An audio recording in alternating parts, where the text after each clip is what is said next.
We're going to have a look at developing film. This is an exposed roll of film. I took it from this camera after I took 36 photographs. So now we have 36 images on this film. But we still have two problems with this film.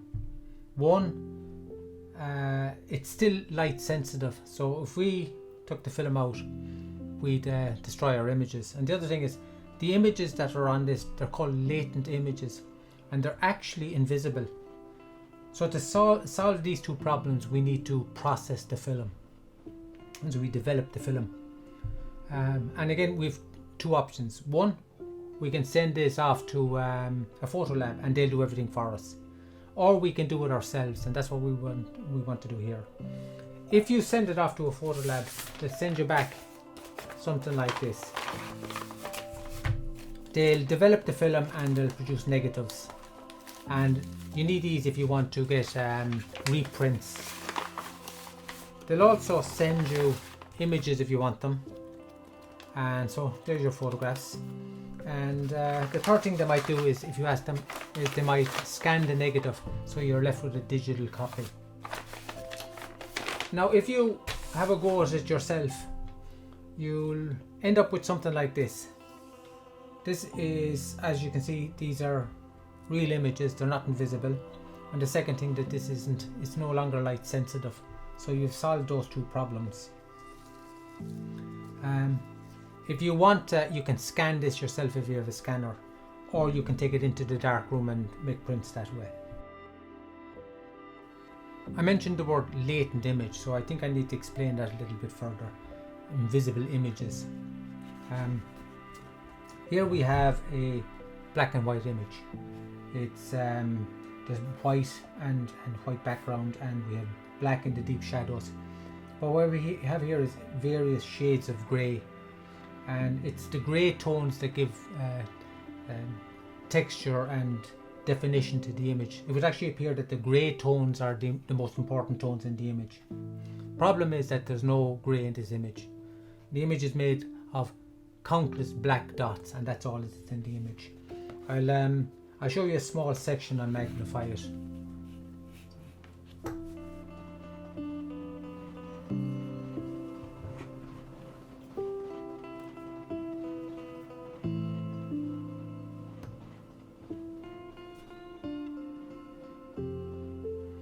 As you can see, there's only black dots. Where they're compacted together, you get darker shades of grey, and then when they're loosely spread around, you get the grey seems to be is a bit lighter.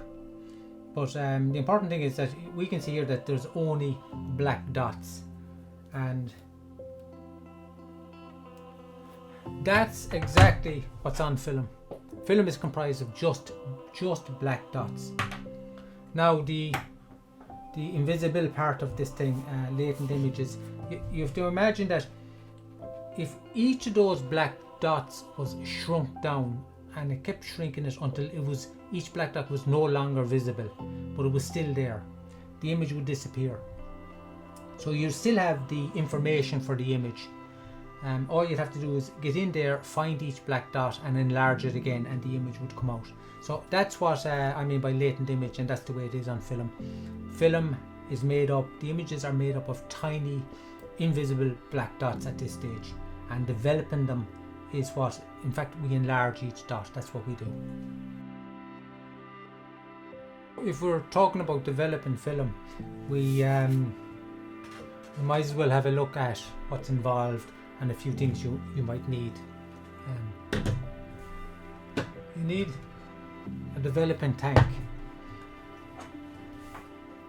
Everything is done in this tank. We load the film, and we need to do this actually in the dark, because to take the film out, get it on this spool, obviously it can't be done in light. So you don't need a dark room. What we use is a changing bag. This is a black bag.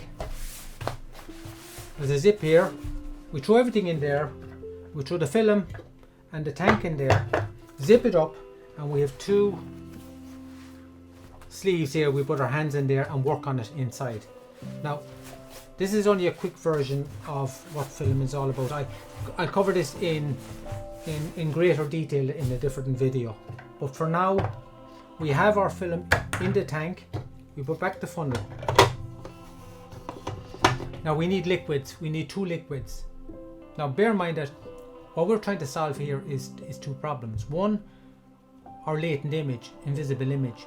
We need to develop that image, those tiny microscopic black dots, into larger dots. So for that we need a developer. And the second problem, we need to remove the light sensitivity from the film, and we use a fixer for that. Now these are concentrates, so we use small amounts of those in water and we make up two solutions. So what we do is we have our film in this, we pour in our developer, put the lid on, we do our inversions, and we set a timer off and wait a certain amount of time. It would depend on the film you're using, the length of time. Now when that time is up, we pour out the liquid. We have now enlarged the microscopic dot, so we have a visible image now on this film, but it's still light sensitive, so we can't take it out. So we throw in our fixer. For this, again, on the lid, and we do a few inversions, we wait our 5 minutes and we empty this out. Now the film is no longer light sensitive, so we can now expose it to light. So we take out the film, it's on this roll, and we remove it. But before we remove it, we need to rinse this in water just to make sure that all our fixer and chemicals are gone off it. And then we just pull off the film, hang it up to dry, and we have our developed film. We end up with, again, something like this. So that's really all that's involved. And as I said, I covered this in great detail in a separate video. If I haven't mentioned it, this is a specially designed tank. I can pour liquid into it and out of it, but light can't get in there. So that's why that's how we keep stuff in the dark. So I'm going to take a quick look at what film is, and that might help to make a little bit more sense of what I'm talking about. This is sheet film. It's identical to this, except it's a larger format, and it requires its own camera. But the process, or the film itself, is identical. What we have here is a coating of light sensitive crystals embedded in a layer of gelatin. Gelatin is hard when it's dry, and anyway, if we were to make film, we would need like that. We would need a sheet of plastic. We would also need our gelatin, but we'd need our light sensitive crystals, and we coat this with these sensitive crystals. This is a salt. It's sodium or it's silver bromide, and the crystals are so small that you can't see individual ones. It doesn't dissolve in water like table salt. It's a bit like throwing a spoonful of sand in water and stirring it. It won't dissolve. So this doesn't dissolve. But you mix it with gelatin, and then you paint it onto